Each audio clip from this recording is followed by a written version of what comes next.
जय जगन्नाथ दर्शक बंधु समस्त को मोर नमस्कार। चलतु आज भिडियो आलोचना करिबा प्रधानमंत्री आवास योजना विषय रे। समुदाय केते टंका बढ़िला ताहा मध्य जानिबा एही भिडियो रे।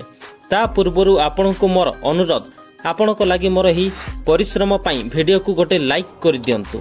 एही मेति सरकारी खबर सबु बेले जानिबाकू आम चैनल को सब्सक्राइब करंतु। प्रधानमंत्री आवास योजना अनुदान वृद्धि हेबो एने पंचायती राज व ग्राम्य उन्नयन विभाग मंत्री रवि नायक सूचना देइछंती। मंत्री को कहिबा अनुसार पीएम आवास योजना रे हिताधिकारी को मिलुवा सहायता राशि परिमाण वृद्धि हेबो। अनुदान 1,20,000 रु बढ़ी 1,80,000 हेबो।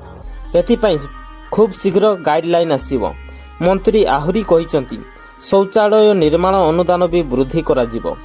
शौचालय पाई पूर्वर 12,000 टंका दिया जाउथिला, वर्तमान ताकू 20,000 टंका दिया जिबा पई व्यवस्था करा जिवो। अन्य पटे अंत्योदय गृह योजना नै पंचायती राज व ग्राम्य उन्नयन विभाग मंत्री रवि नायक बड़ सूचना दैछंती।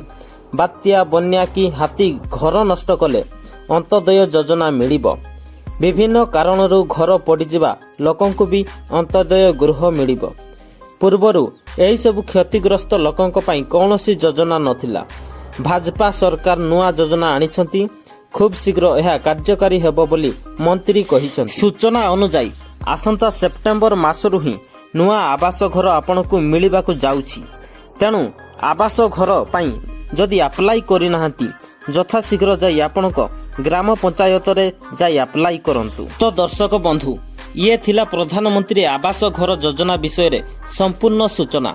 भिडियोटी भलो लागिथिले गोटिए लाइक कर दियंतु।